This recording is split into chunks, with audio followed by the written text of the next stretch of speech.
Hail, everybody. Welcome back to Nerdrotic Live. And I just got my own notification. Oh, maybe I get them on this channel. Right on. Welcome, everybody, to the second channel, the alternative channel, just in case something happens. Also, free of the algorithm. I can do whatever I want on this channel. And I've been kind of wanting to leave the other one alone because I've got a video kind of blowing up over there. And I'm getting a couple of new subscribers over there. As a matter of fact, and I'm always grateful when I get one, and believe me, and I've gotten like a couple thousand in the last couple days. So I am starting to believe that a lot of people are pissed off about Game of Thrones, which we'll talk about in a second. But I just saw Mecca Random's stream end and her title. I didn't see her stream. Sorry, Mecca. I was out at the DMV. Peter Mayhew died. I guess he died on the 30th. I was just looking at some tweets. So rest in peace. I got my little Chewbacca action figure up here. So I have a couple of original Star Wars figures left. This is the second Star Wars figure I ever got, and I got it for Christmas. God, in I can't remember, late 70s. Mom got it for me from Playco, from a place called Playco, which was a great little toy store back in the 70s. And yeah, so Peter Mayhew was an interesting guy. So I've had a couple experiences with him. He came to my store, made a couple appearances, went out to dinner with him a couple of times, mostly talked to his wife. And we'd actually had a couple conversations on the phone. And once you got past a very gruff exterior, really sweet guy, just a very interesting guy, a very complicated guy. He was a human being like all of us. He had his flaws. He was kind of grumpy. And I would be too if I was in as much pain as he was in. He was in constant pain. He had to walk with a cane both times I met him. His appearances had to be the way I set up his appearances so he wouldn't be in so much pain and sitting down. He would get to take a break and stuff. And honestly, he could do whatever he want. And it was one of those surreal experiences. I was, just selling comic books in San Francisco, and I got to meet somebody from Star Wars. So to me, that was like meeting Paul McCartney. That was like meeting John Lennon, Ringo Starr, George Harrison, David Bowie. It was as big, if not bigger, to me. I could barely speak the first day I was there. I was so fanboyed out, and a little shocked at how kind of short he would be with some of the customers. So on the second appearance, I was able to let everybody know that, like, just, temper expectations a little bit. But I'm really sorry to hear that he's gone. And we've lost Carrie and we've lost Peter now. And we're all getting older. And yeah, rest in peace, Peter. Gonna miss you, and thanks for coming to my store, and thanks for being Chewbacca, and honestly being one of the Chewbacca was a kid favorite back. I don't know if the newer fans understand how popular Chewbacca was. There was Chewbacca. Somewhere around here I still have my stuffed Chewbacca, my original plushie Chewbacca, and he was just incredibly popular. And I'll be honest with you, when I first saw Star Wars, I was 7. So I didn't catch everything that was going on. I was 7. But the one thing I walked out that was seared in my brain was Chewbacca. And I wanted an action figure. I'm like, and of course, Mom came through on Christmas. And yeah, it really sucks. Yeah, we lost Luke Skywalker, Sir Retzum. We did. I've got some other related Star Wars news that's full of piss and vinegar, but I wanted to start out. Sorry to start out on a bummer, but let's definitely, give him respect to Peter Mayhew. Made a lot of fans happy. For as grumpy as he was, he went to a ton of appearances, and yeah, it was for money, but he also, I saw him at every con. God, he was at every San Diego Comic-Con all the time, every WonderCon here in San Francisco for a while. God, I miss WonderCon. WonderCon, when it was in San Francisco, I shit you not, people, it was going to be San Diego Comic-Con too. It was well on its way. As a matter of fact, WonderCon sold out before San Diego did. So I remember being at the first WonderCon that sold out because I left to go to my car and I came back in and they wouldn't let me back in the building. I'm like, what? I'm an exhibitor. I need to come back in. And I had to go through some kerfuffle to get in, but they were treating it like a nightclub that was too packed and they weren't letting people in because the fire marshal had come down and said, we're past maximum capacity. By the way, that's what happened to Comic-Con. If anybody wonders why Comic-Con tickets became hard to get, there was a lot of factors, but the main one was local fire marshals, California fire marshals, put a cap on tickets. There used to not be a cap. They used to just let everybody in. So that's what happened. Star Wars, other Star Wars news. Let's get to that right now before I get to the chat. And I'll get to those super chats in just a second. My wonderful state of California really knows how to F around with tax money bought and paid for by Disney, folks. California, our state legislature decided to take time out of their day while they're building gazillion-dollar trains to nowhere. They're supposed to be bullet trains that are really just normal trains that's going to cost more than a country costs. And it's never going to get finished. But they took time out of their busy day, taking my taxes, to waste a little money to declare Star Wars an official. May the 4th is official. California State Legislature declares May the 4th as Star Wars Day. Well, thanks. It was already Star Wars Day. The California legislature voted Thursday to declare May 4th Star Wars Day in recognition of the Disneyland theme park slated to open later this month. It's a play on the Star Wars phrase, May the 4th be with you. The resolution by Democratic Assemblyman Tom Daley. I wonder if he's related to, is that the same Tom Daley who used to be a city councilman here? God, he was a jerk. Says it's the largest single site expansion in the park's history and could generate $14 million in tax revenue for the city of Anaheim annually. Owned and operated by Disney, by the way. The resolution also recognizes the Walt Disney Company's decades-long record of enhancing the quality of life for people in California and beyond. A charity group that dresses up as stormtroopers are at the Capitol. A hot air balloon and looked like Yoda flew outside. So they want to let the past die, but last time I checked, those were old stormtroopers and Yoda was from the past. And yeah, I don't think I don't know. That's just me. I love that nerds are getting recognized and Star Wars is getting recognized, but it's getting recognized on its death. So thanks for wasting time, California State Legislature. There's nothing important to do right now. There's not human poop on the streets in San Francisco and homeless people everywhere. But it's Star Wars Day. Good job, guys. Jackasses. Okay. And by the way, rest in peace. I know I'm like a roller coaster right now.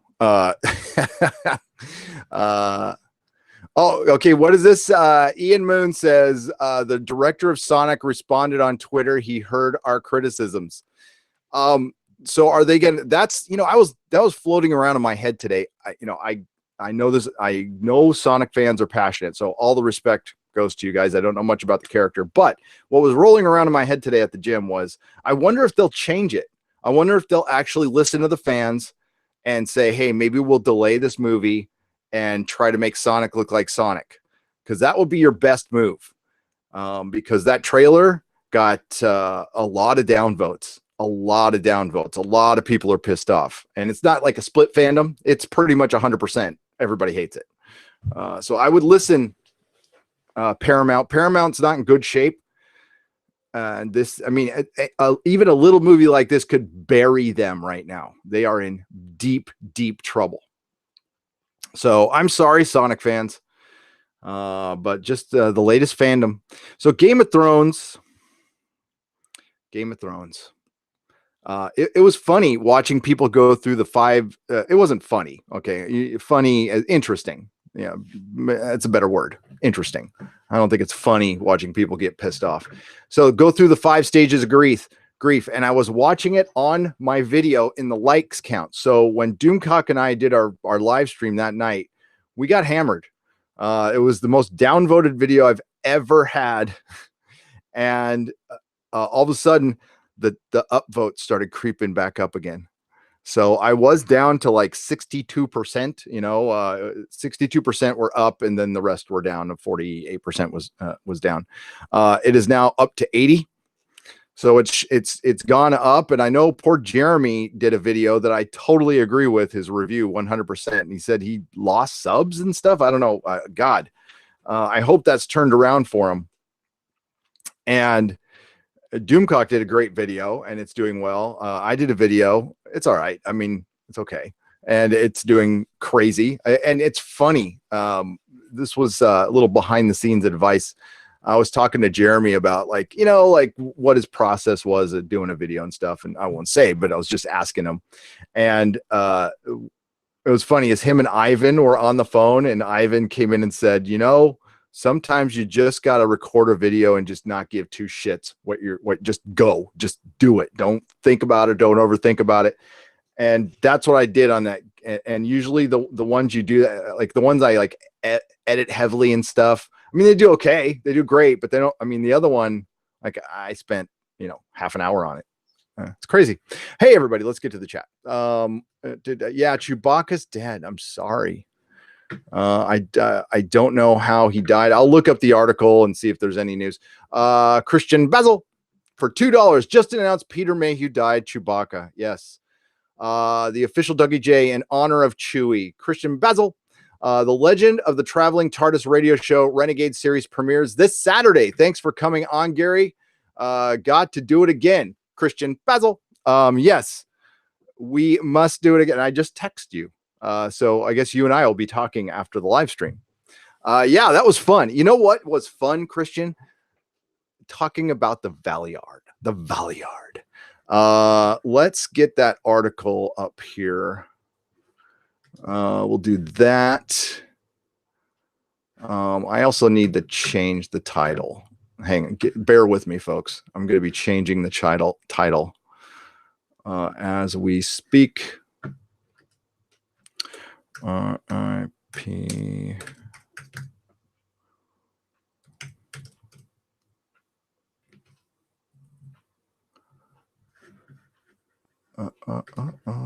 Sorry.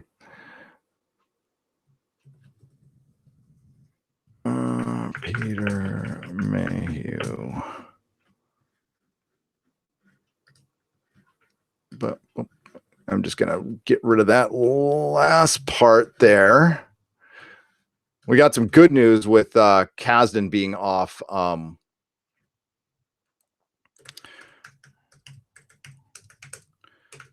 Gone. Okay. Okay, that's changed. So I got some good news to talk about later. Mr. Pansexual Lando Calrissian conceiver is off Indiana Jones 5. Not that it's going to help. Doug, you still there? Thanks for the super chat, Jug and Christian Basil. Odin's movie blog. We need to do a live tech help show to get you going with Restream. Yeah, I did it, Odin. I did it Saturday and it was okay. I mean, it turned out okay. Problem is I changed the settings of my latency or something like that. And now I can't live stream. If I want to just use OBS for YouTube, it won't let me. So yes, let's do a tech help live stream soon, like tonight or something. Yeah, because I need to get my Streamlabs up and I've got bells and whistles ready to go. And plus I want to stream to do what you do, Periscope and everything else. Funny how Game of Thrones reactions were positive. Then after Doomcock's review, those who did positive review then changed their opinions. Was that that's interesting. When did Doomcock's review? It came out the night before mine. Yeah. I think well, Doomcock and I were on the very same page. As a matter of fact, before, I mean, we're going to talk about Peter too. We'll go back and forth, folks, but I'll show you our Twitter message. It's pretty funny. I got to see if I can show it without showing anything else. Not that there were, we're not talking too much shit in it, but I just don't want, I know Doomcock's a private guy, so let's see if I can just highlight what our initial reaction is, because it is hilarious. All I got to look for is me cussing a lot. There it is right there. God damn it. This is right after, so the episode airs, okay? Episode airs, and then, first he contacts me. He's all, okay, as soon as the episode's done, ping me. I'm all okay. So this is our initial visceral reaction.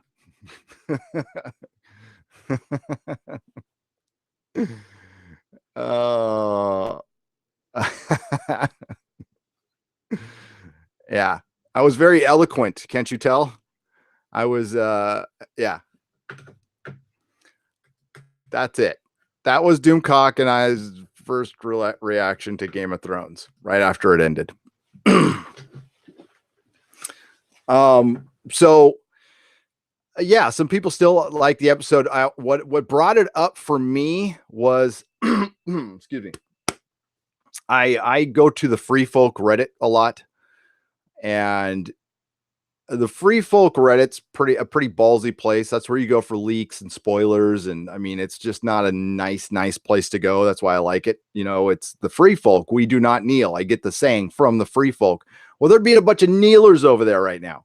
They're like, I keep on hearing this show's called Game of Thrones. You don't understand. I keep having people tell me I don't understand a show I understand 100% in and out. I'm not saying it took a 2-year break. I would say I would have won any trivia contest 2 years ago. Like any. You asked me any question about the book and the show, I would have slayed in any trivia contest. I know that show. But it took 2 years off, and I hadn't really thought about it, so I'm a little rusty on that stuff, but I still, come on. So I understand the show, but the thing is, why bring in the White Walkers at all then? What's the point of them? They didn't bring the realm together. So they got John and Danny together. I mean, that's the prophecy. Why bring up the prophecy? And yes, they brought up the prophecy. Why bring John back from the dead to sit on a throne? It's not supposed to be about the throne. The thing is, there's a big speech that Daenerys gives that wasn't written by George, by the way, and it's the wheel speech. And that was supposed to set the tone that she was going to create a new system. Well, not too sure that's going to happen now. I don't know how much more I want to say. I will just say this. The rest of the fandom might be pissed off in the next 3 episodes. I'll just leave it at that. I'm pretty sure the rest of the fandom, a good portion of them, are going to be pretty pissed off when the next 3 episodes happen. I can't wait to cover them. I am not quit. Well, I quit the show, but I'm not quitting covering it.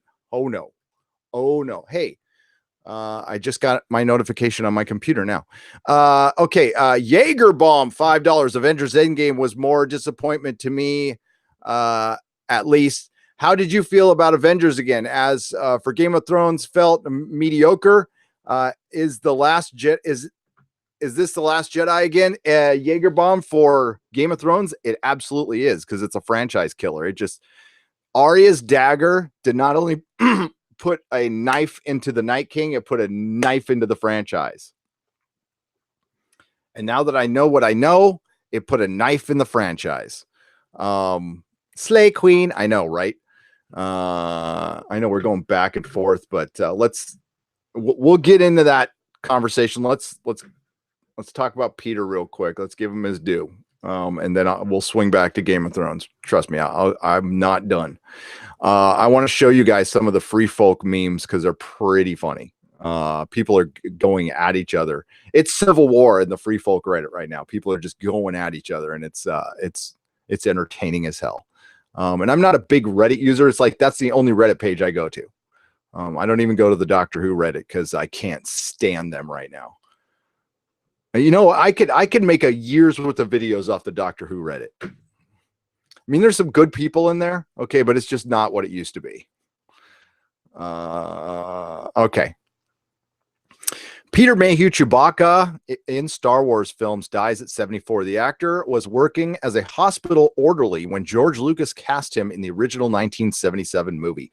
Peter Mayhew, who became known to fans worldwide as the lovable Wookiee Chewbacca in the Star Wars galaxy of films, has died. He was 74. The actor died Tuesday in his North Texas home with his family by his side. His official Twitter account shared the news Thursday. Mayhew had undergone spinal surgery in July in an effort to improve his mobility. The London native played Chewbacca in Star Wars 1977, The Empire Strikes Back, Return of the Jedi, Revenge of the Sith, and The Force Awakens. Mayhew had done some minor acting. He played a Minotaur in the Ray Harryhausen fantasy. Oh my God, one of my favorite all-time movies, Sinbad and the Eye of the Tiger, and was working as a hospital orderly when he tried out for the part of Chewbacca. He got the role based on his physique. As writer-director George Lucas was in desperate need of someone who would be able to play taller than Darth Vader. In his prime, Mayhew stood 7'3". After wrapping the first Star Wars, he went back to work as an orderly and did not leave the job for a good until the release of Return of the Jedi. That's great. After which he made a living off of Chewbacca, becoming a fan favorite on the convention circuit. While Mayhew did not provide the voice of the 200-year-old Wookiee that was created by sound designer Ben Burtt is one of the he's like the Nikolai Tesla of Hollywood. Ben Burtt is a goddamn genius, that man. I was so happy. Doug, do you remember, if you're in there, Doug, remember when we saw him at Con and he was talking about Wall-E? And again, for me, that was like meeting a rock star. So not meeting him, but watching Ben Burtt. Many credit the body language and expressions of the eyes the actor brought to the role in making Chewbacca a beloved character. Yes, absolutely. That was the first thing I noticed when I met Peter. I'm like, oh, that's why he walks like that. That's how Peter walks. That's Peter's menu. He cocks his head. That head cock thing is not because he's in the costume. He does that. It was part that Mayhew would take on his whole life and well beyond the movies, reprising the role for appearances on the Donnie and Marie Show and the Muppet Show, and more recently, Glee. Peter was larger than life in so many ways. A gentle giant playing a gentle giant. Rest in peace, Disney CEO Bob Iger wrote. Have you met Peter, Bob? Peter was cool. Gentle. A Finnish-born basketball player turned. Oh my God, there's a Finnish-born basketball player turned actor. Jonas Sotoma, or I can't, whatever, the new Chewbacca, took over for Mayhew in some installments, including Solo, a Soy Wars story, and the upcoming Star Wars Rise of the Jake Skywalker. Mayhew worked as a consultant on The Last Jedi to pass the baton to the new guy. And the film's premiere in 2017, he spent time chatting with his younger protege and with Star Wars veteran Mark Hamill. He was the gentlest of giants, a big man with even a bigger heart, who never failed to make me smile, a loyal friend, and I love dearly. I'm grateful for the memories we shared, and I'm better man for just having known him. Thanks, Pete. Hamill tweeted Thursday. That's nice. Chewbacca is one of the most iconic characters in the history of film, and Peter's development and portrayal of this beloved Wookiee has spread so much joy around the globe.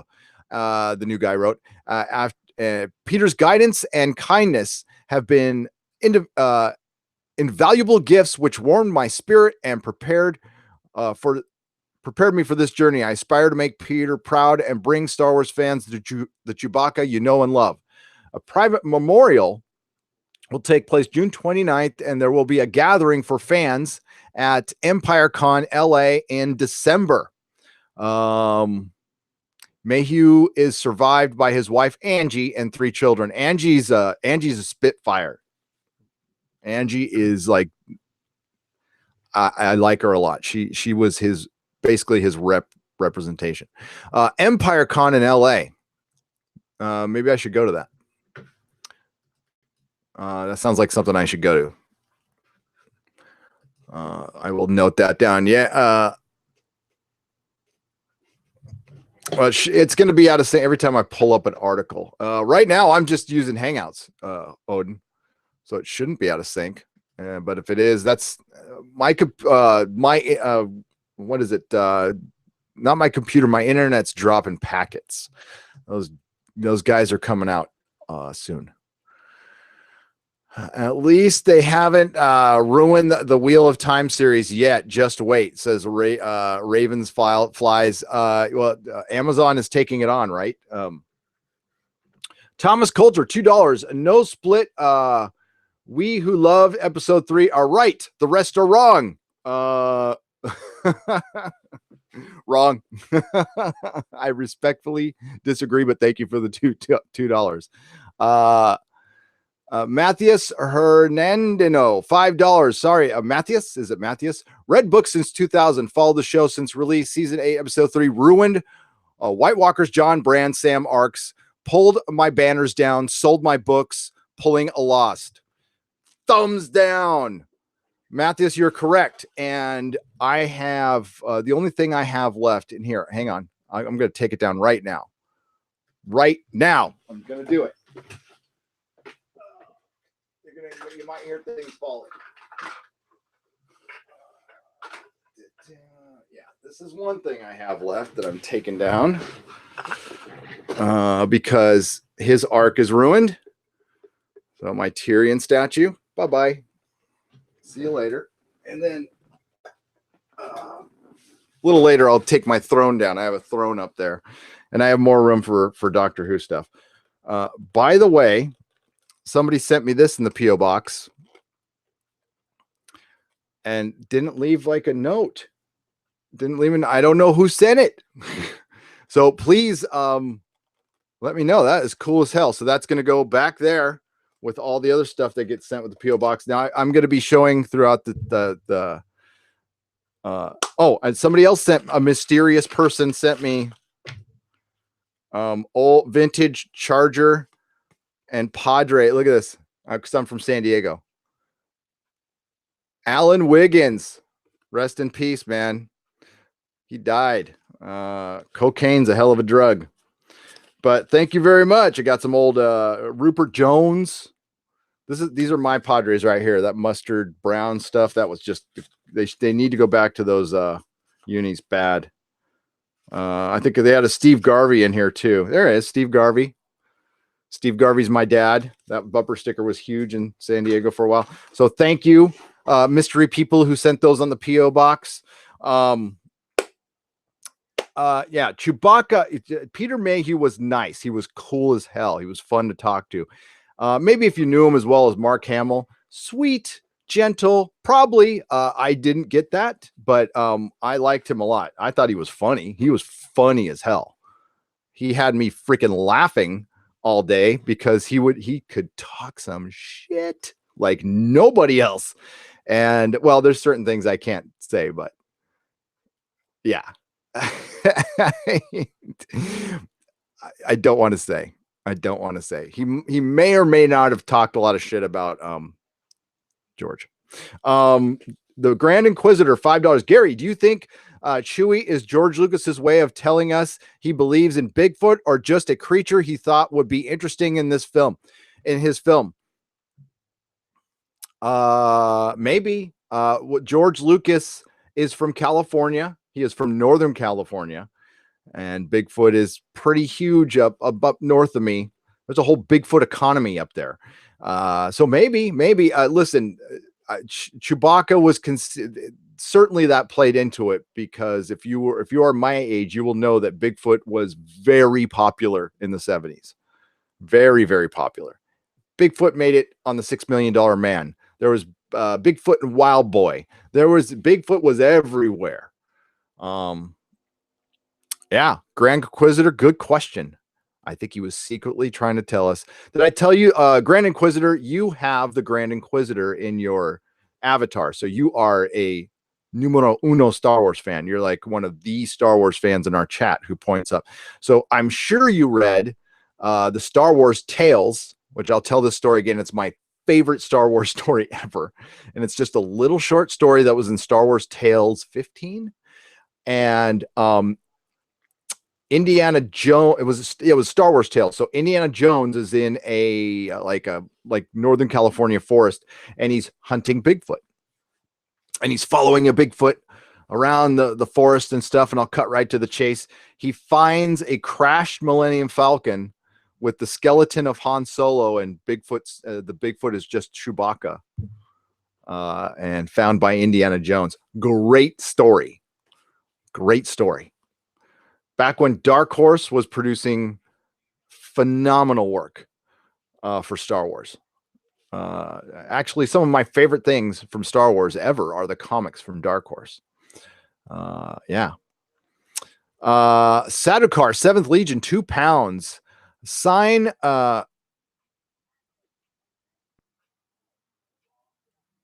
Oh, gotcha. Yes. Sign the Brie Larson Practice What You Preach petition. Absolutely. 100%. If somebody could find that link and put it in the chat, please do. So there's a petition going around asking for Brie Larson to step down and give her role to a Monica Rambeau. We'll just say Monica Rambeau. I think that's hilarious. Do it. Eric K, $2. You need a Buddy Christ from Dogma. I had one, and I don't know what happened to it. I think I left it. I think I sold it with the comic shop. Did you see he made it into my Game of Thrones video, and that guy's been Buddy Christ forever. That guy's been Buddy Christ since day one at Comic-Con. The guy I took the picture I used. Zonatar for $5. If John and Arya's storylines were switched, I would be just as disappointed with the outcome of the episode. Yeah, Mahler had pointed out that wouldn't it be stupid if, say, Jaime was coming to kill Cersei, and then Jon Snow comes out from behind a banner at King's Landing and dives in. And by the way, somebody needs to start memeing right now. I want to see these videos right now. I want the end of every movie to end with Arya coming and stabbing them in the back. I want The Godfather to end with Arya coming and killing everybody. I want, freaking Return of the Jedi to end with Arya stabbing the Emperor in the back. Please, can we have these memes? I need them. Because it's so yeah, it's stupid, but nah, I'm not going to say anything. I'm just going to watch it happen. Yeah, Zonatar, not even the writers of Game of Thrones could be that stupid. Could they? Mr. Chuck Nasty, $2. Hey, Gary, sorry I'm late. What did I miss? Honestly, probably the greatest live stream of all time, I'd have to say. And it's mainly because the chat solved world peace. The Star Wars fandom is healed. Game of Thrones is fixed. Doctor Who is going to regenerate. All is well with the world. Just because you missed a live stream. Peter Mayhew has passed away. Passed away a couple days ago, and I guess they just announced it. I don't know if that's has it been out there for a while, a couple days, and I just missed it. I don't know. You guys let me know. The Grand Inquisitor. Yep, I love that comic. Before the Dark Times. before the mouse pyre. Oh, hail Narug. Yes, Grand Inquisitor. Yeah. That was good. That was good. Hey, but California, our state legislature took time for the multi-billion-dollar company to give the multi-billion-dollar company some free advertising on the state's dime, on taxpayer money. And I guarantee you, Disney does not pay full property tax and state tax and Fed tax. I guarantee it.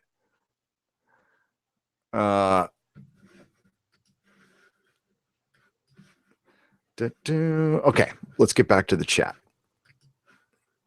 So you guys found your way to the second channel. That's very encouraging. That's very encouraging. Okay. Back to you guys. I just started watching Game of Thrones. That Bronn dude is my favorite character. He should be the last man standing. I'll tell you what. If Bronn is sitting on the throne at the end and everybody's dead because Bronn killed them, I'd almost be okay with that. Because Jon Snow's useless. Anybody who liked the episode, what does Jon Snow have to do? What was he resurrected for? Is his mission done? So he's just going to be fake drama for Dany. I have a feeling, and this I don't know. I have a feeling that a lot of people are going to start doing some stupid shit. I just do. Bronn should be king. Yes, Bronn should be king. And his queen could be that girl with the pox. Jon Yellow Snow. Watch out where the Huskies go. Don't you eat that yellow snow. Little Frank Zappa for you in the afternoon. Bran needs oh God, there's a great video of it was on Free Folk of Bran as my roommate. Let's see if I can find it. It's hilarious. I was laughing my ass off in the DMV when I saw this. Yeah, here are just, I mean, these are pretty basic memes. These aren't some of the like really dirty ones, but here. Free Folk Reddit, folks. When your plan against a supernatural army of death was to do absolutely nothing, and it worked. Uber driver doesn't say a word entire car ride. Me, thank you. You are a good man. And then here's the Civil War meme by a kneeler. It's called Game of Thrones. And then this lame ass meme. Me seeing all the disappointed negativity and disagreement after 8-3. Me finally accepting that Game of Thrones is not perfect, but remembering how special the show has been for me and many others. I personally get when somebody wastes my time, I get a little sideways about it. I don't blame you for liking the show, but and that's good. That's good. Somebody can and still get some enjoyment. But when you see a meme like that, that is called acceptance. You're still accepting it sucked. It absolutely sucked. Even the people who are liking it and defending it, I'd say a large majority of them just have too much of it. They're still under what Doomcock called hypnosis. And as time goes on, they will understand like how bad that was and how unnecessary it was. And the main reason behind it, even more than I think that I think some politics definitely had a factor in the decision, but the main one was money. This biggest show in the world that gets millions of that generates probably $1 billion for AT&T and Warner Brothers and HBO. They got cheap on at the end. They rushed it at the end. And that's the most disappointing part is this episode was a culmination of many mistakes they made, purposeful mistakes because they rushed everybody's story. And it just got illogical. It became a different show. and I was on it's going to be on later today. I was on an iHeartRadio show. There's a gentleman named Robert I was talking with, and he brought up an excellent point that I'm going to do a video on. Is HBO, the reason they cut yes, this episode was really expensive, but they probably should have put more money into it. They should have. And they didn't care. They just knew people were going to lap it up. They're like, we don't really need to put that much of an effort in. We can rush this. They felt comfortable enough to rush it because they knew people were going to watch. They knew the spectacle was there. And maybe they just don't give two shits about the legacy. And that's what I'm starting to think, is companies just don't think that far ahead. They only look as far as the next quarter. And this is going to not kill your prequel, but I will say the same damn thing I said about, as the MCU, as it comes out in the future, the current stuff will do well, but you watch what's coming down the road. And no matter how well it does, it could have done better if you had given us a little more of a satisfying ending. The ending was not satisfying. You don't build up 8 seasons to just stab them in the gut and end it. Could you imagine Lord of the Rings ending like that? Like for Frodo and everything, and then Samwise comes up and freaking just steals the ring or something. Like something stupid. Jesus Christ. So when you're watching a TV show with the most complex and intriguing characters, okay, this is a meme, but I want you to hear that part. Game of Thrones used to be very complex, and it's turned very basic. But this, when you're watching a TV show that is, when you're watching the TV show with the most complex and intriguing characters, but your favorite is a wolf, happiness noise. This is a funny one. If you just picked up a season 8, episode 3, heat changing mug.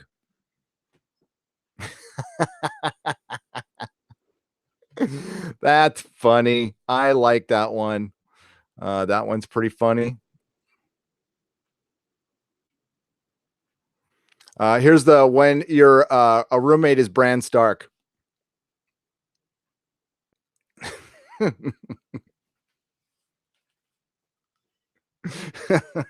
don't know. I think that was funny. Prequel series about the First Men and the Long Night. Prequel series about the Doom of Valyria. Prequel series about Bessie and her tits. I don't like Jordan Peele anymore.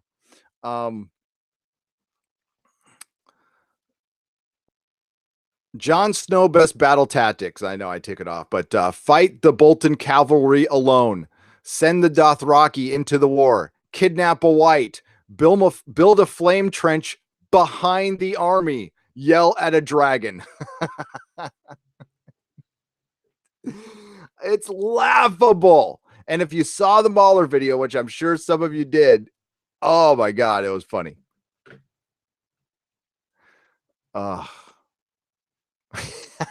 This one's good.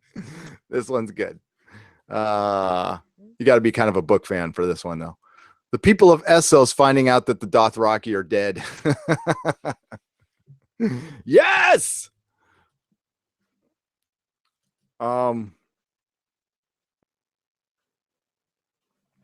So did you hear Mahler read that interview with Maisie Williams when she found out she was the one who killed the Night King? And she showed it to her boyfriend, and then her boyfriend said it should have been Jon Snow. That's funny. It's funny.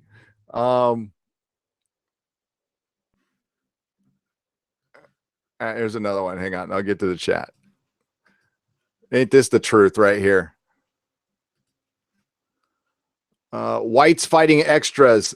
Whites fighting main characters. Good dog. Look at that. Good dog. Oh, man. I agree 100%, Chris Persia. There is so much more they could have done with many already well-established ladies. Yes. It's just, I know a lot of people are thinking it in the back of their mind that their decision making behind this was current year decision making, and it was creeping into the show for a while. It was, and I've already talked about this. The fandom is indeed split. This is just yet another split fandom. And like I said, people feel a lot differently today than they did Monday. I think a lot of people Monday were still like, it's okay, man. People completely flipped. And Brian, you're right. I don't know if it was the Doomcock video, but he wasn't the first to get a video out, but he was the first to get like a really detailed video out that I saw in my, I'm sure there were others, but like Preston Jacobs came out with one that evening as well. That's a great video. Preston's great. So go watch his video. Then Mahler came out with one today, and these are so not done, because look at the traction these videos are getting. It's blowing up the algorithm right now. So definitely people are pissed, and the people in my family who I got into the show are completely pissed, and they're not even talking to me. So yeah, and how could you get excited about what's going to happen? So what they're going, I think they just like the red wedding and they want another red wedding. Maybe you think they would end the show like that? They might.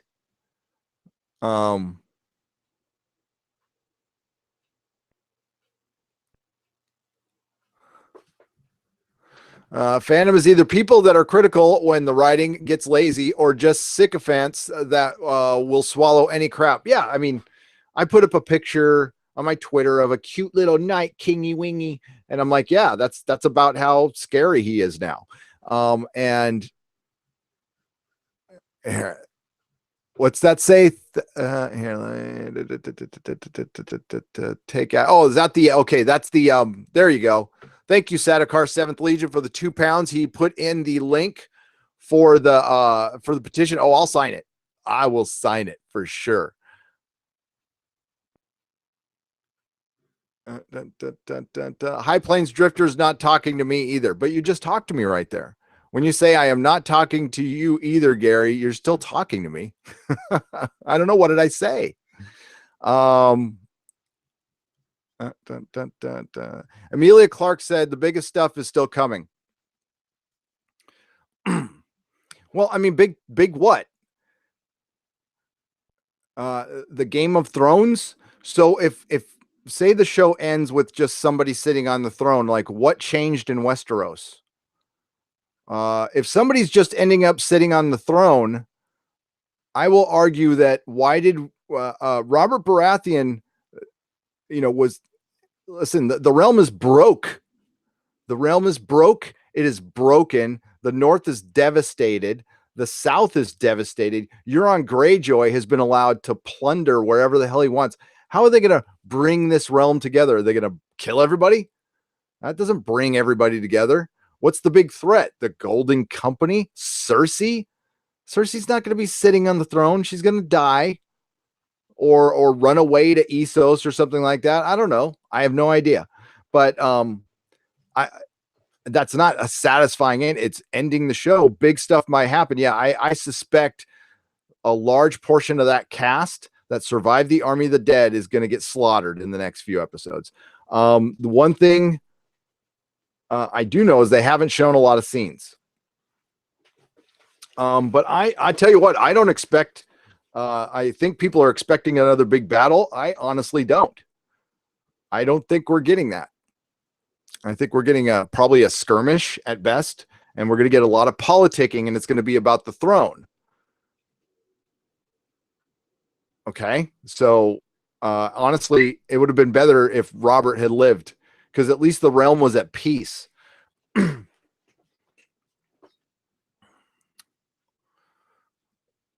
We get Clegane Bowl, though.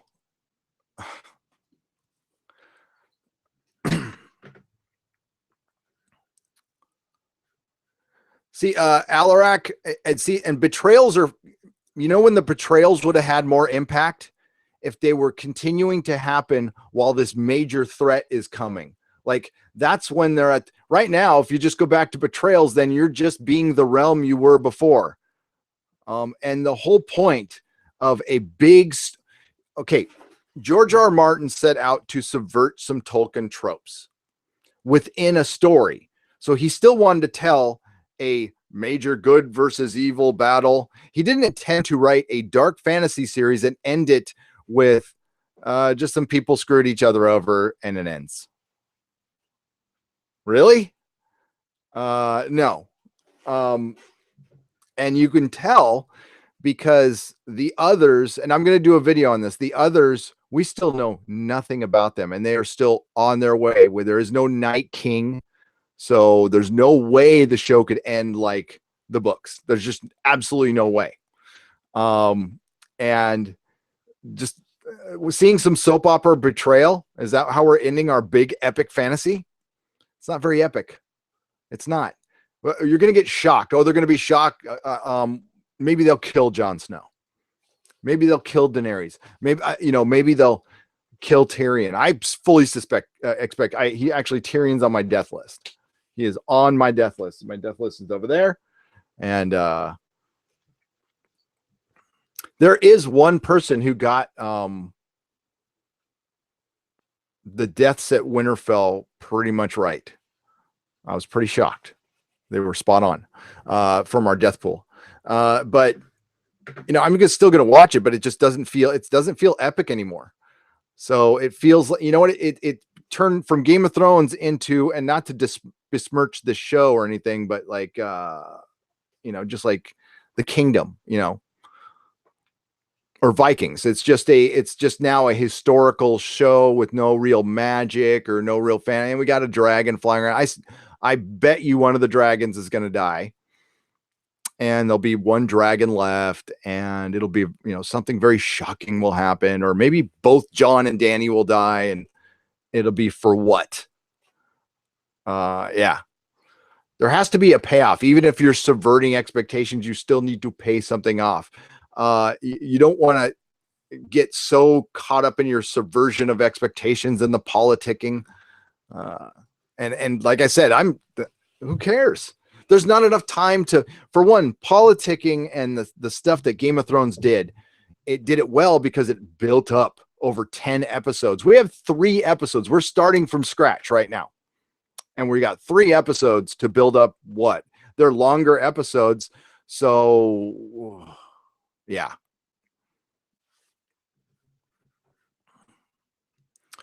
I wouldn't be surprised. It wouldn't be surprised me if both dragons die. JP, it really wouldn't. It wouldn't surprise me either. Yeah, Dan and Dave want to kill off all the magic. So Dan and Dave are the Maester conspiracy, the Gray Sheep conspiracy.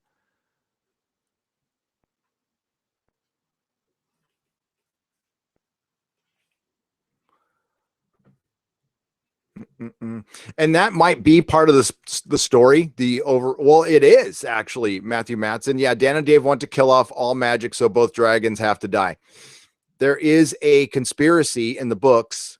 It's a theory out there that the Maesters are the ones who killed all the dragons originally to get rid of magic from this world. And actually, they say it at the end of Feast for Crows. They talk about the glass candle burning, and you guys don't know about the glass candles because they didn't introduce it. They didn't introduce any, really very little of the magic that goes on in Game of Thrones. Force user. It's all today's creators know how to do. Subvert because it's easy and lazy, and it really is. George does it very well to damn near perfection because, well, for one, he did it 25 years ago. And despite what anybody thinks about him, the guy is one of the best writers ever. I mean, he's just spectacular. His dialogue is great. Adam W, $5. Have you seen the web series AFK? It's Guardians of the Flame book series meets MMORPG. Thanks for giving us nerds another place to congregate. What is MMORPG? Sometimes it's obvious and then I miss it, but I will figure it out.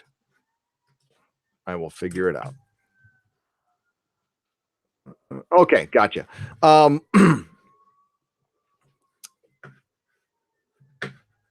Yeah, I think I have not seen it. I will check it out. AFK. I think the producers tried to create a similar scene to when Ned Stark was killed with the Night King, but it fell flat on its arse. It really did. And I wouldn't be surprised if they try to do something like that with Jon. I just Jon has no part to play unless, and again, this is not me knowing anything, unless he and Dany split. And I already don't feel any connection between those two because they met, and in 3 episodes, three or 4 episodes, there was boat sex. The Dany and Jon relationship needed 2 seasons. Needed 2 effing seasons. They didn't have 2 seasons. They could have had 2 seasons, but they chose not to have 2 seasons. So they rushed it. So I feel 0 between them. I don't, it's like we like the idea of them together, and we always wanted them to get together. But here's the deal. In the books, do you think Jon and Dany are going to get together? Maybe. I don't know. It seems like almost too obvious for George. It seems like it'll almost happen and then it won't. I'll give you an example of a subverted expectation that's about to happen, that happened in the show, that I pretty much guarantee you is not going to happen in the books. I'd be surprised. It could, but I'd be very surprised if it happens because I've read a lot of George. So Jon is up at the wall. Melisandre is up at the Melisandre is up at the wall. Stannis is marching on Winterfell. He's bogged down right now, sitting in a tower. And Jon, prior to getting stabbed, has a conversation with Melisandre, and she warns him. She's like, "Daggers in the dark, Jon Snow. I see daggers in the dark." And they're setting it up for her to resurrect Jon. The only reason we think that's going to happen is because Thoros of Myr, who is a red priest, resurrected Beric Dondarrion. So we certainly think, hey, well, obviously she's a red priest, but George has pretty much painted out through the books that Melisandre is not good at her job. She's pretty good, but she misinterprets the flames like all the time. The blood magic might have worked. We're not really sure. But yeah, Melisandre the magic in the books it's very difficult.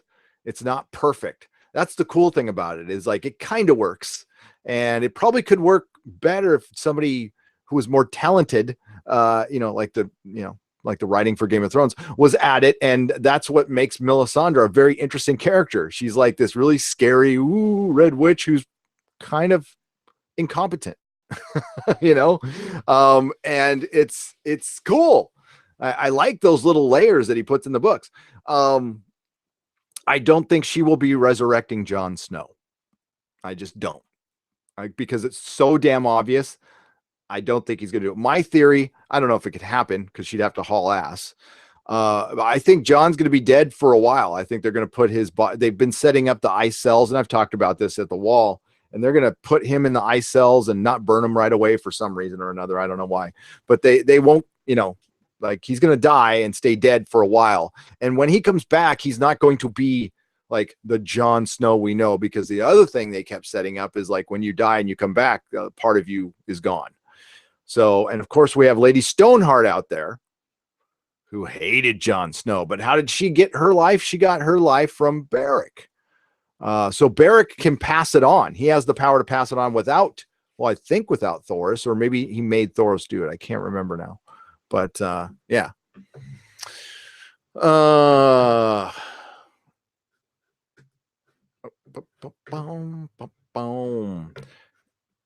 Game of Thrones could have had more seasons. Nicholas Horton, they talked about it. I don't know if you guys remember. I've talked about it. They were talking about 10 seasons. I remember them talking about having to renegotiate contracts and all this stuff. But then if George had finished Winds of Winter on time, I think we would have gotten more seasons. Yes, I absolutely do. Stunned Soul, $5. What the hell is really going on? The epidemic of franchise crippling writing and SJW politics makes no sense. What's really pulling the strings? That's a very good and complicated question. And I think there's about a million answers for it. And I'll try to give you a Reader's Digest one. And it might not make sense. So social media has changed everything. Obviously, it's a very obvious statement. It's changed how we view television. It's changed how they make television. It's changed how they market television and what they market it for. And to remain relevant, I think some of the older, broadcasters and stuff want to see their entertainment as a platform. See it as an opportunity, maybe to, there's a lot of psychological reasons behind it. One of them probably being guilt, but they feel the need. They feel it's their duty now to use this power to shape minds, to social engineer through mythology and our modern mythology and pop culture. It is clear as day. This is what's happening. Listen, I didn't want to believe it at first. I certainly saw it. And I heard people saying SJW 3 years ago, and 3 years ago I was all, I don't know. But then I saw it hit the comics. I saw it hit Marvel Comics and saw how hard it hit Marvel Comics. And then when I saw it creeping into Star Trek, and then Doctor Who put me over the edge. I was pretty convinced before that, but Doctor Who just absolutely put me over the edge. I was freaking furious with that. So, I mean, why? To gain favor. There's a new currency out there besides money, social currency, and that matters. I don't know if Bob Iger still wants to run for president. I don't know. Wouldn't you think being CEO of Disney might be a more important job? I don't know. Oh man. Watched your old stuff. You look like a rock star. Handsome even from a straight guy. Still got the magnetism, mate. You have that Iron Man attraction. Easy. Thanks, Sadokar 7th. I looked like a rock star. Well, I look grizzled right now because my beard is completely out of control. But thank you, I appreciate it. Yeah, I'm a beardless boy in some of that stuff. Yeah, I was actually going to go get the beard, the summer trim today, and I didn't have time. I had to live stream. TLJ Russian bot 199 got a free super chat. Gary, Cecil is love and life. Thank you, TLG Russian bot. Now go downvote some stuff on Rotten Tomatoes and do your job. And thank you. And Cecil is love. I love Cecil. The Dr. 14 Blu-ray reviews £2. Rest in peace, Peter Mayhew. Indeed. Hopefully he is pain-free and happy and hanging out with Carrie. I don't know. Can you party? They probably are partying where they are. I promise you, Carrie Fisher's partying would not stop in the afterlife. Matthias, I'm going to try to say Hernandino for $5. Proof the writers are bad. They can't write the intelligent and witty characters like Littlefinger, Varys, Tyrion, either killed or ignored lately. Thank you for bringing that up. So we're supposed to expect the big bad to be Cersei. Now, Cersei is certainly one of the big bads. I would say she is the other main villain of the book. Totally agree. She's not scarier than the Night King. The Night King is a red herring. It's official. He achieved nothing. He did nothing other than lighten up the load a little bit. But okay. Here's one thing. I don't think this is terrible to learn. Don't be surprised if you see an army get replenished magically. Just saying. And Cersei is indeed, but if you want to, the real bad guys of Game of Thrones are Varys and Littlefinger. Varys and Littlefinger are the bad guys of Game of Thrones. There is no Night King. Cersei might become it, but right now, as it stands in the books where they left it off, the two architects of everything going on from the beginning of this book were Varys and Littlefinger. And they were, and it's a game to them. It is their Game of Thrones. Littlefinger wants the throne. Varys, well, we think he wants the throne for somebody else, but I'm not so sure. Varys is very different in the book. He's not likable in the book. He is the spider. He does get children to murder people. Yeah, it wasn't Qyburn, it was Varys. And it wasn't Grandmaster Pycelle, it was Uncle Kevin. So yeah, we lost that narrative. And honestly, since season 4, and even Mahler pointed out that, Tyrion killing Tywin, and I guess it just didn't register in my brain back then that they don't bring up Tyrion's wife. Tyrion had a wife that Tywin thought was a lady of the evening who just wanted to marry him for his gold because he couldn't see how any woman could truly love Tyrion, but it turns out she really did. So to punish the woman who he thought was a lady of the night, he gave her to a legion of Lannisters, and then forced Tyrion to finish the job and give her money at the end. That was the motivation. And then it turns out, by the way, Jaime tells him that so Tyrion forever thought that his wife was a hooker and just used him. And Jaime tells him, nah, she really loved you. And that makes Tyrion go nuts and hate his father. And then Tyrion, after he kills Tywin, like agonizes over it forever. He still agonizes over it.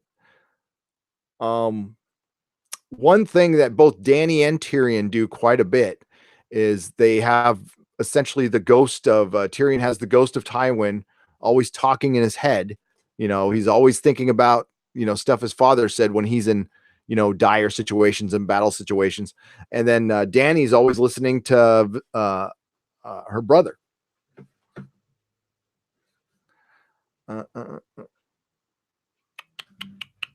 Okay.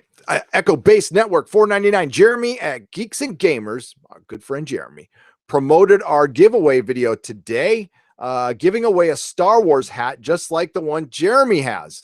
Drawing is Sunday. And that video is on your channel, Echo Base Network. Go check it out. Thank you for the $4.99, Nicholas Glenn. Sadukar, 7th Legion, 2 pounds. I love the Doom books. I shall now read Game of Thrones books for you. Yeah, read the books. They're good. I don't know if they'll finish though. It's hard for me to recommend them if they're not going to get finished, but they've given me enjoyment, but I don't know if I don't know. Right now I'm rereading it and it's just makes me feel better about the show.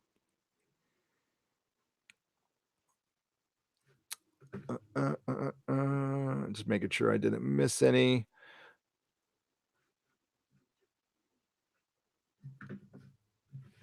And the drawing is Sunday. What time Sunday, Echo Base Network?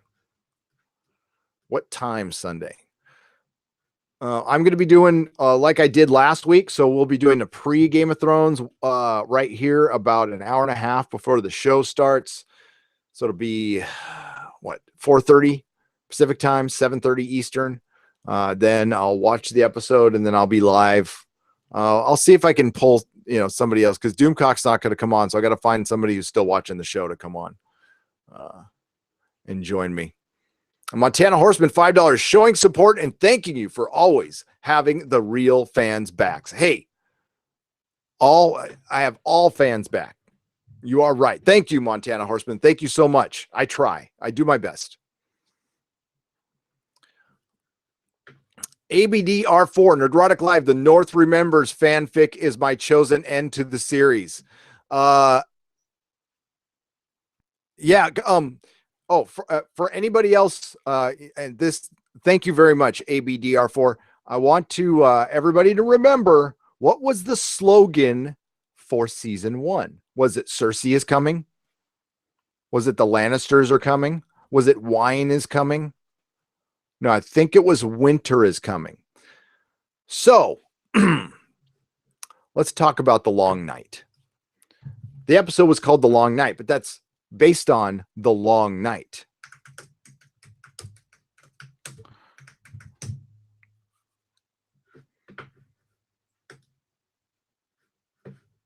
No, I don't care about the episode. According to Westerosi, the Long Night is how the Westerosi refer to a period when a terrible darkness fell across the known world. It occurred during the Age of Heroes, approximately 8,000 years before Aegon's conquest, in the midst of the Great Winter that lasted for years. The Long Night lasted a generation and laid waste through famine and terror. Not one night. The Long Night is kind of a turn of phrase. It lasted a generation. According to Westerosi legends, in the midst of the darkness, a race of apparent demons called the Others emerged from the uttermost north of Westeros, the polar regions of the lands of always winter.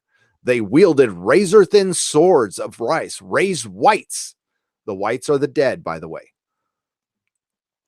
To fight the living, the children of the forest and their allies, the first men, fought valiantly against them, but they were driven southwards by their advances. The others were eventually checked when it was discovered that weapons made of dragon glass could kill them.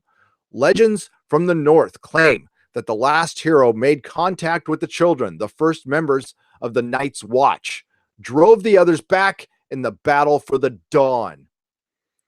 Steps were taken to ensure that the people would never be caught off guard by an invasion from the north again. Bran the Builder supposedly raised the wall, an imposing structure of solid ice and magic, stretching 100 leagues from the gorge in the west to the shivering sea in the east, cutting off the lands of always winter from the remainder of Westeros. The Night's Watch guarded the wall and protected the people from threats beyond the wall.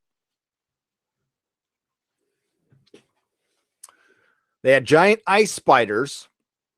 They could raise all the animals they wanted. They had bears.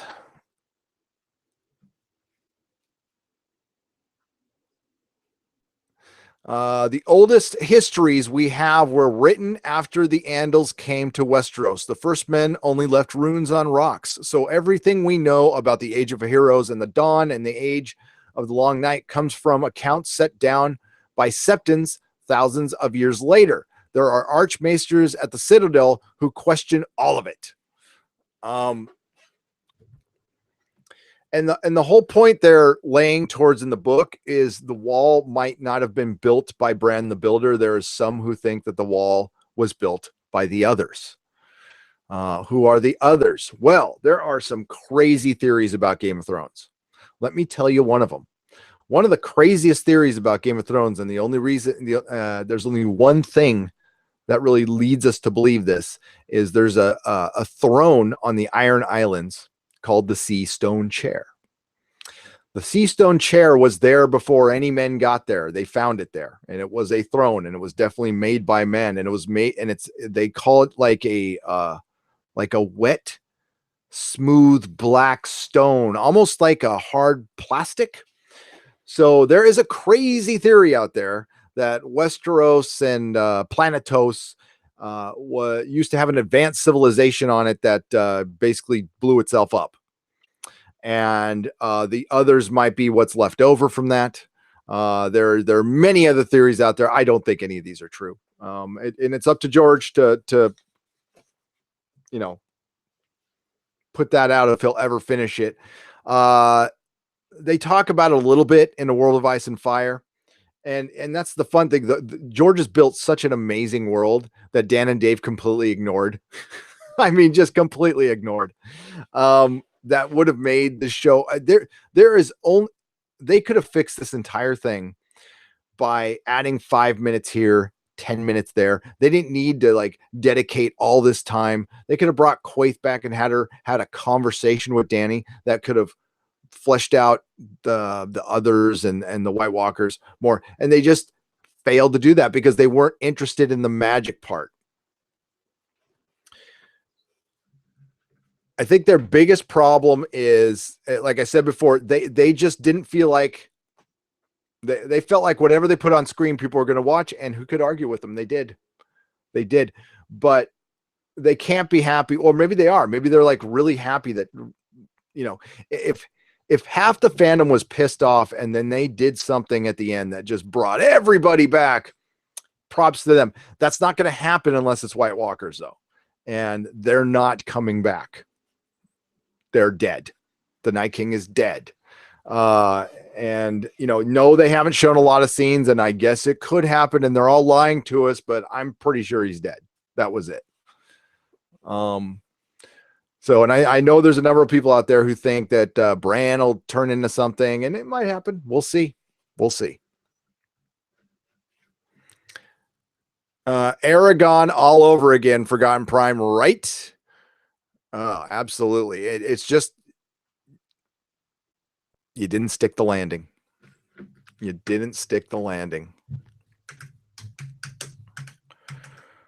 Oh. All right. So, and we'll talk about that in a second, but I do want to talk about one of my favorite characters. I have a tattoo of well, not this version of Ghost Rider.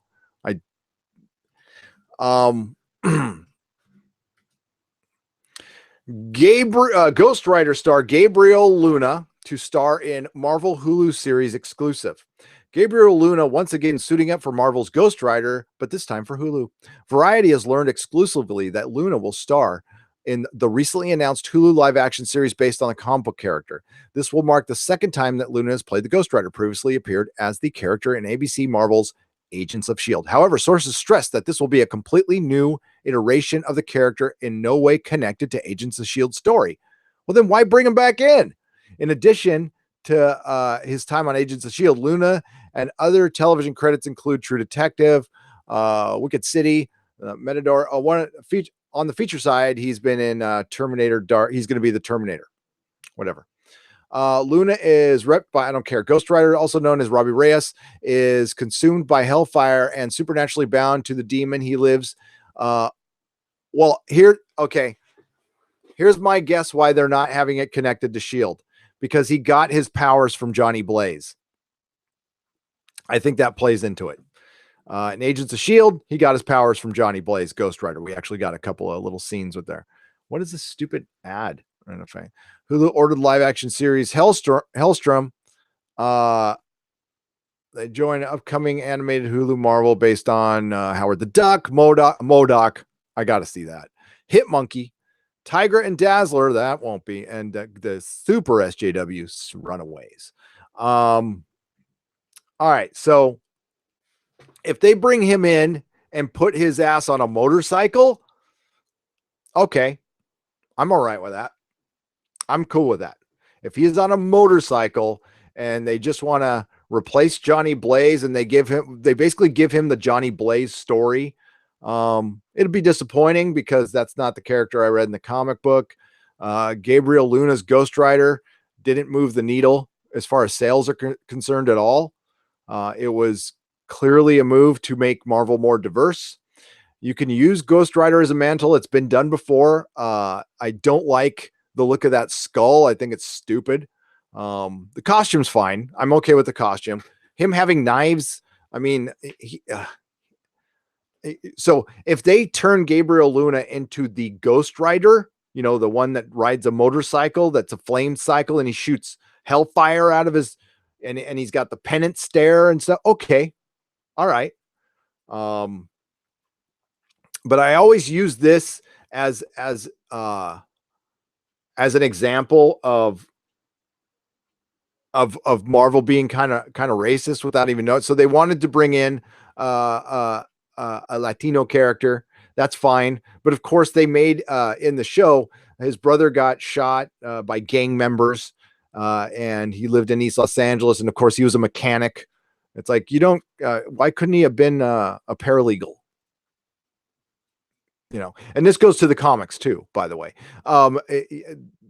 So in trying to, they were very stereotypical. That's what I'm saying. They're very stereotypical. I mean, like ridiculous. But if they make Gabriel Luna's character they just put the Johnny Blaze origin and he's riding a motorcycle, which I suspect might happen, I'd be okay with that. But maybe I'm thinking maybe the car is easier to shoot than the motorcycle and cheaper to shoot. The car's stupid. And I've said it before. He's Ghost Driver if he's in a car. If he's Ghost Rider and he's in a car, he's in the passenger seat. Maybe he'll be an Uber driver. What do you think?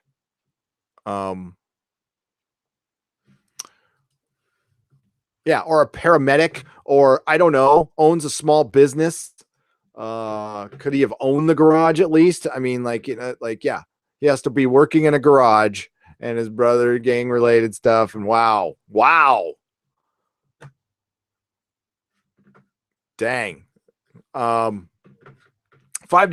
Does that mean no female Ghost Rider then? Cause she's weirdly hot and she burns if you touch her.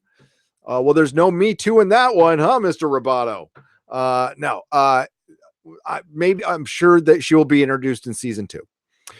Thank you for the $5 super chat. Sedukar, 7th Legion, 10 pounds. Game of Thrones is like going to bed with a mad, sexy person and being disappointed, then trying again, only to find out that they aren't sexy as you thought they were. Why are idiots in charge of these things? Duckman forever. Game of Thrones. I mean, winter premature ejaculated. No, winter never came. Winter fired blanks. Winter is coming. Winter is coming. It was cold. Winter is coming. Those are the stark words. The long night. I think they realized early on that they just couldn't do the big epic thing that they wanted to do with, for example, Mahler pointed this out. They fired the trebuchets once, twice, maybe. I mean, for Christ's sake, they used them more in the like the Battle of Slaver's Bay was cool. What happened?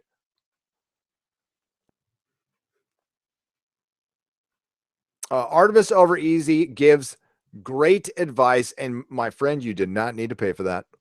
$4.99. Read the Expanse books instead. James Corey seems to at least be prepared to finish what he started. Yeah, Artemis, what did you think of book 8? That was a rally, wasn't it? Some shit went down. Oh, it was cool. And yeah, there's something more formidable out there than the others now. And it's what lurks within the ring. Agent Future, $5. I know that Dave Benioff and DB Weiss is attached to a future Star Wars project. I no longer trust them with anything they do with sci-fi or fantasy. Me neither, Agent Future. Dave Benioff sewed Deadpool's mouth shut. That's why I remember looking them up. I'm like, who writes this show? It's so good. And I IMDb'd it. And I'm like, what? This is the guy, one of the guys who wrote Wolverine Origins. Oh, so it's pretty clear that George was heavily involved with the show in the beginning. Not just a little bit involved. He was heavily involved. That's the big difference. Not just that they were going off his material, he was involved. Artemis over Easy, you are correct. Read and watch The Expanse. The Expanse is no longer the Game of Thrones in space. It is The Expanse. It is the best show on TV, and it is better than Game of Thrones. Psycho Dwarf 9, $5. Sorry I'm late. It's okay. You never have to apologize. Feral cats on the property. Uh-oh. One with bubonic plague? Been busy. Oh, did it bite you? Do we have an outbreak going on? Zombies coming? I know it. I'm sorry about the cats. Poor kitty. Fuzzy Pickles. Ugh. For $1. Fuzzy Pickles, thank you for the donation.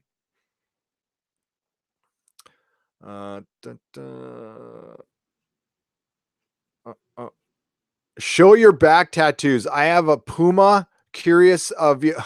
Sadu 7th 9 Legion. I can't. I might be able to find a picture. Yeah, I can find you a picture. It's on my Facebook. My Ghost Rider tattoos made it into if anybody remembers Daniel Way's Ghost Rider, number 7. Oh boy, here the dog's going. Albums. Give me just a second. There we go. There it is.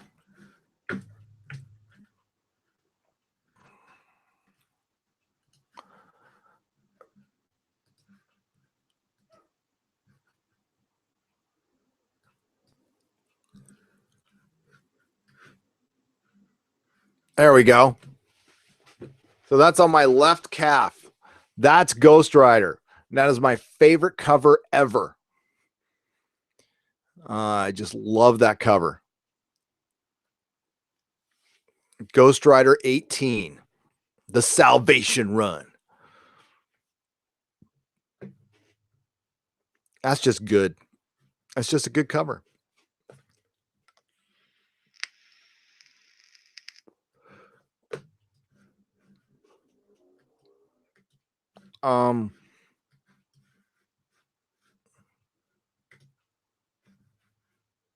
And then this is on my you don't want to see that. Okay. I'm laughing at another picture that I can't show. Comic-Con just announced an increase in comic earnings for the first time in 3 years, thanks to including crowdfunding comics. Interesting. They included crowdfunding comics now. For real. There was also a lot of you're right, Mr. Roboto. That's a Ghost Rider. Damn straight. So they also cooked the hell out of the books this year, Chris Persia. I was thinking about doing a video on that. I don't know how boring it might be, though. Mr. Chuck Nasty. Well, Ghost Rider be more of an R rating or PG-13? Well, if it's on Hulu, I guess they could do R rating. I hope so. I certainly hope so. Ghost Rider could be a very good TV series, but think about it. I mean, it'll be kind of like the Hulk. We're just going to see Ghost Rider flame up. And is he going to be bonded with the demon, or is he not going to be bonded with the demon? Are we starting from scratch? Are we going to see an origin? What's going on? I'm curious. I'll check it out. If he's riding a motorcycle, I will definitely check it out. Silhouetted animator, bend the knee. Never.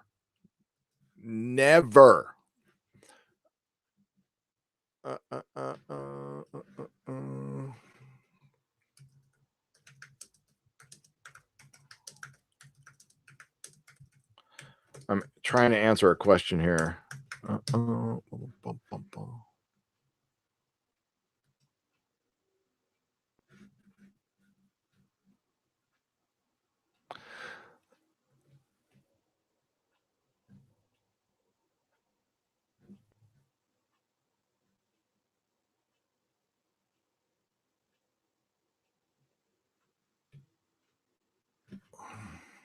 I'm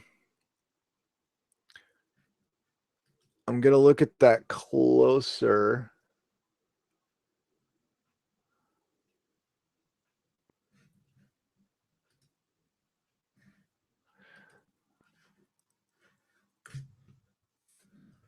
It's Rick Buckler. Ghost Rider has to be on the bike if he's to keep the title rider, says Chris Persia. Absolutely. Absolutely. The Expanse is a good show, but to be honest, it could go SJW full feminist woke very easily in season you mean season 4. 99 Iron Duke. Yes, I'm not going to argue with you.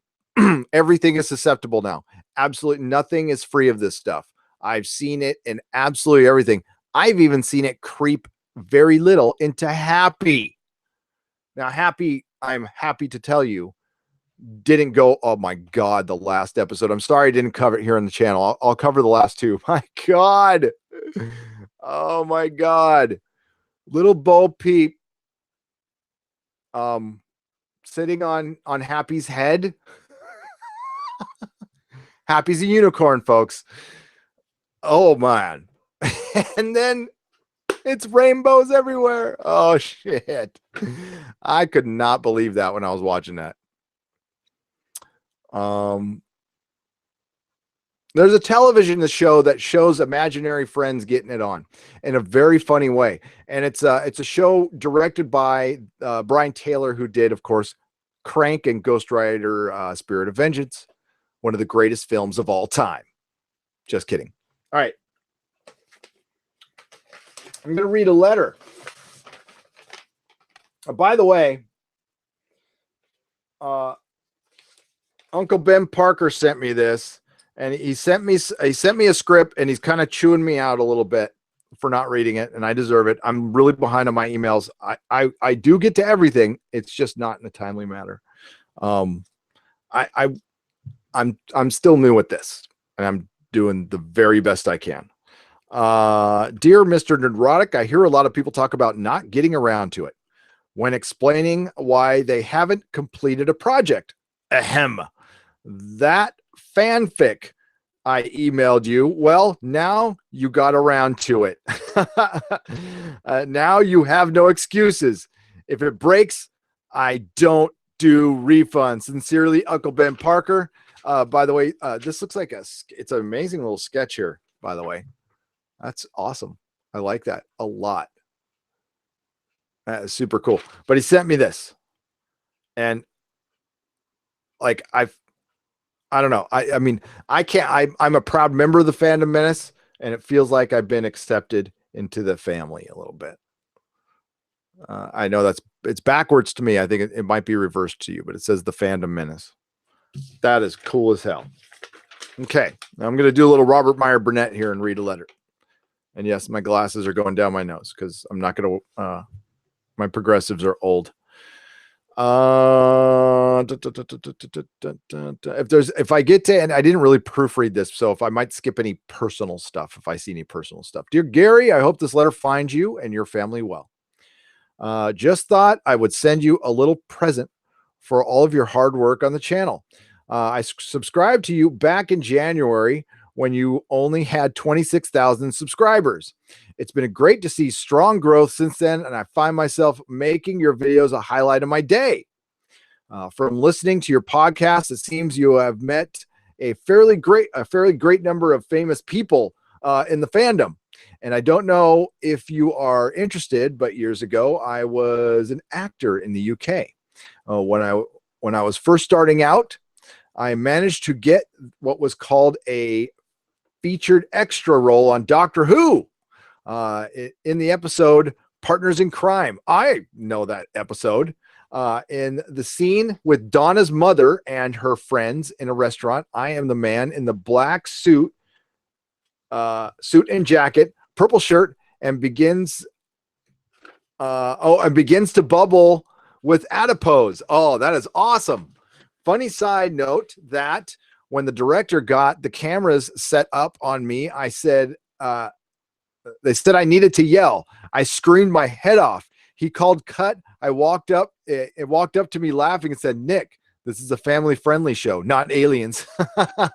Anyway, at the time of writing this, you are on holiday in Italy. Not sure when you will get this in your P.O. box. I think I vaguely remember you saying you wanted a weeping angel. So this is the weeping angel. Thank you very much. So hopefully this will help knock one off your list. If you ever wanted to drop me a line or email, there's his email. Many thanks again for all of your great work. Don't stop. It's so refreshing to see someone call out all the SGW woke bullshit. It's true. It's truly lifts the soul. Again, my best to you and Mrs. Nerdrotic and Nerdrotic Jr. May the beard be with you. Thank you very much, Nick. I'm going to have to look that scene up now. He adiposes up. That is so cool. Very cool. Tales from the P.O. box.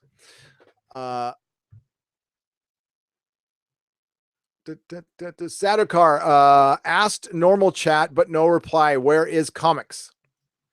Which the ones you get when you are on Patreon. I sent another 20 out today, but they're coming like first class, so there's no tracking number, but you'll see it soon. International customers, it's going to be another week. That takes a little longer. You have to be on the Patreon for like 3 months before I send anything out. But hopefully that answers your question. So if you're international, it's going to be, you got to make sure you have your address on there too. Anybody who's on Patreon, you got to give me your address. There's some people who haven't given me their address. So I need that to send you stuff. If you don't want to put it on Patreon, go ahead and send it to me at gary@nerdrotic.com. Big bold letters, address. And I'll take care of you. Thank you, Sadokar. Psycho Dwarf 9, $5. To you and DC, I don't generally have normal problems. Oh,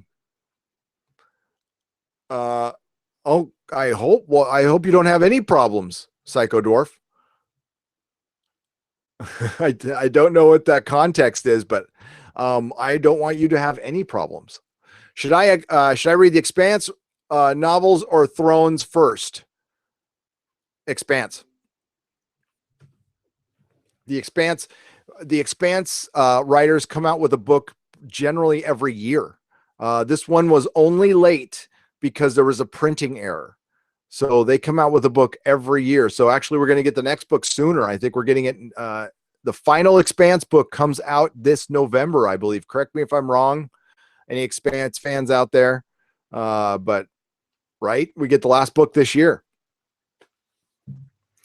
And eight are in the can, and it's written like Game of Thrones. It's it's chapter perspectives on characters, and it's characters spread out throughout the solar system, and all their stories kind of converge at the end.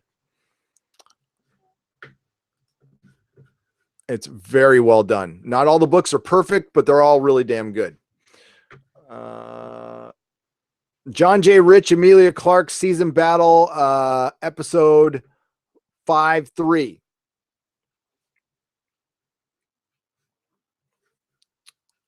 Thank you, Jack Random, for $2. I don't know what that's referencing. John J. Rich, Emilia Clarke, Season Battle, and episode 5. Oh, okay, I got you. John in episode 5. Yeah, that's, I don't know if that might be a spoiler. You got to watch out for those. Try not to put spoilers in there if you can. You can email them to me. I know one of them. Sadokar 7th Legion. Sorry, I meant your comic store. I paid through the chat. Oh, the comic store, the online comic store is going to be up probably around Christmas time. So late October. That'll be ready to go. And we're going to do a pop-up too. That's okay. I'm sorry. I misunderstood you, Sadokar. You didn't have to put it under super chat. Sorry. So you think, okay. You think John and Daenerys are going to battle. Yeah, I think they might be setting that up. There's not enough time to set that up though. I mean, so she's going to turn into the Mad Queen. Oh, and we're going to have 2 Mad Queens. Ugh.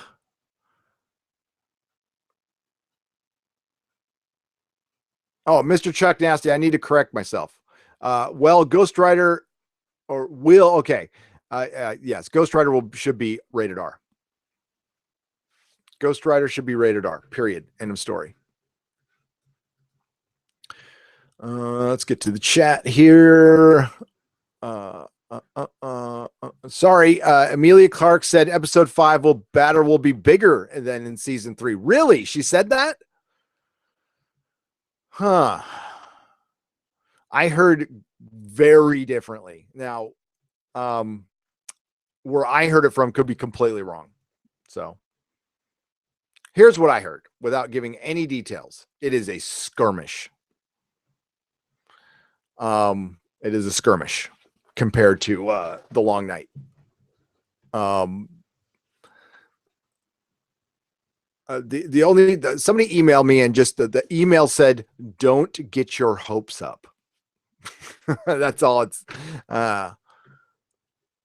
Will you still? Will you still? I'm assuming. Will you still watch the future MCU films despite the Endgame being the MCU finale? Crazy Chameleon. Albeit Spider-Man, because that's basically the epilogue for Phase 3. I'll tell you what, I'll probably watch them all for the channel, but if I say I don't have a channel when Captain Marvel 2 comes out, I would not waste a second on that movie. Nope. I don't like the character. I don't care about the actress, and I don't care if, well, they'll probably do something like bring back Chris Evans or Robert Downey Jr. in that movie to help her out. So they are just going to ignore Johnny Blaze. Yes, because he's white.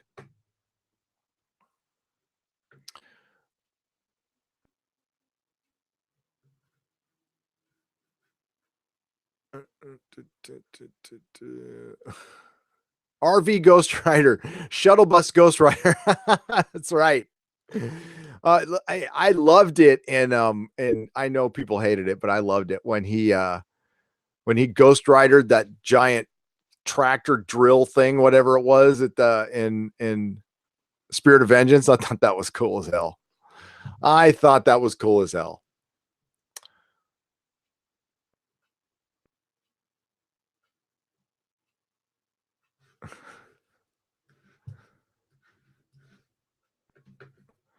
Okay, so Chris Persia asked, Canadian $2.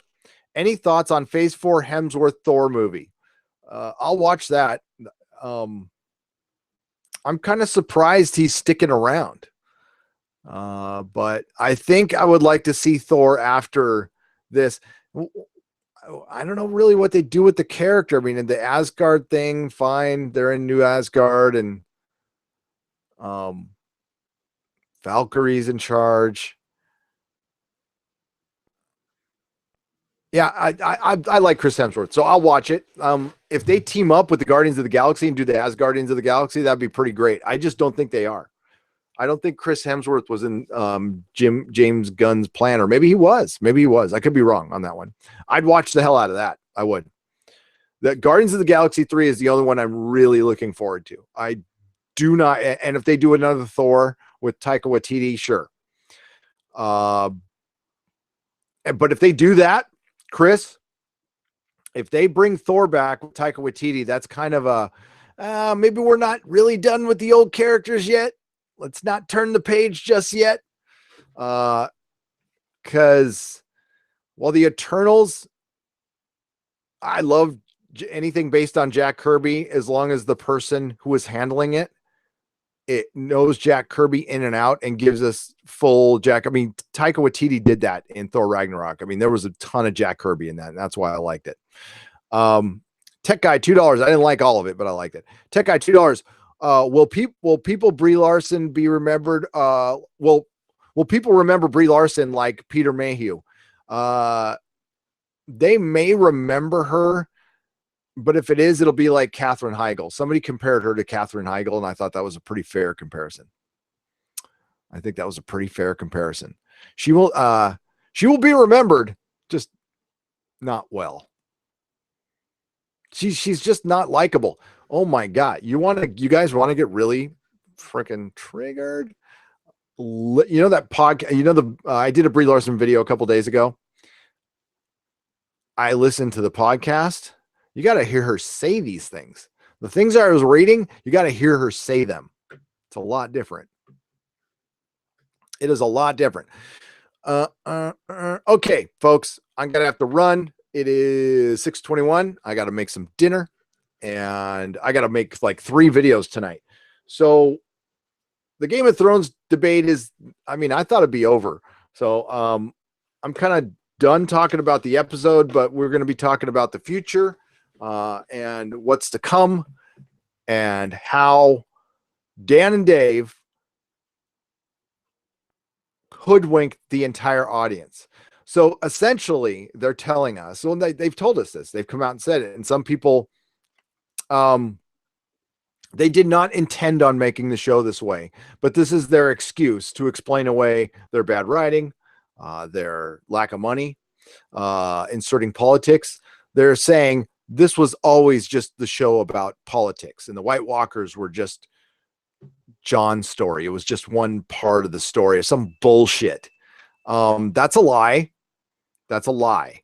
That's not what the show was called Game of Thrones. The reason they picked the Game of Thrones because it's the best title. Honestly, I don't know. I think Storm of Swords is better, but it was the best title. It was the title of the first book, but it's based on a Song of Ice and Fire. They used the White Walkers and the others, and they definitely brought in, Melisandre and some magic, and then they just ditched it. Just absolutely ditched it.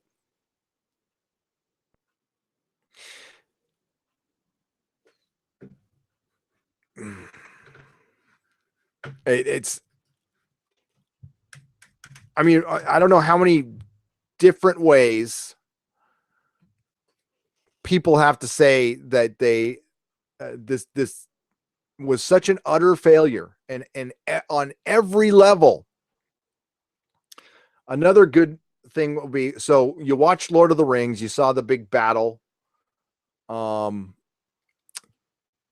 and it ends and they defeat Sauron, they defeat Saruman, and then they have to go battle Denethor. Say Denethor doesn't kill himself and he doesn't want to leave the throne. He doesn't want to leave his stewardship. That's exactly what's happening. So they just fought off demons and hordes and a supernatural being who was essentially a god. He was pretty much like this far under a god. He was like Titan, like a demigod. All right. Sauron was a massively powerful being. He came back from the dead. You couldn't kill him. You couldn't kill his spirit. So, and then you fought Denethor. You fought Boromir's dad. That's what's happening right now. And that's a bad story.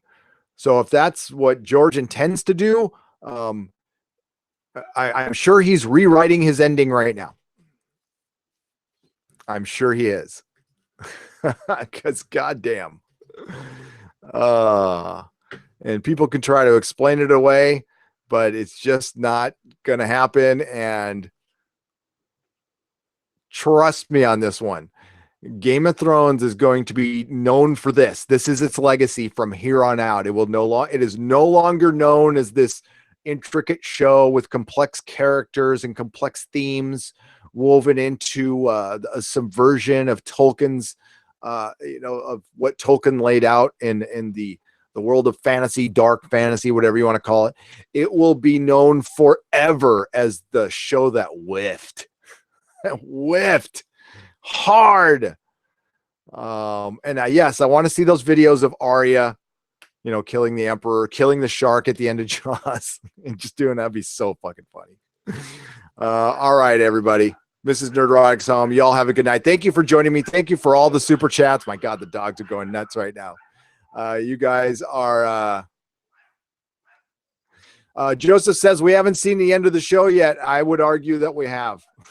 We saw that's all I wanted to see. I don't really care about Cersei at this point. I don't think she's going to sit the throne at the end.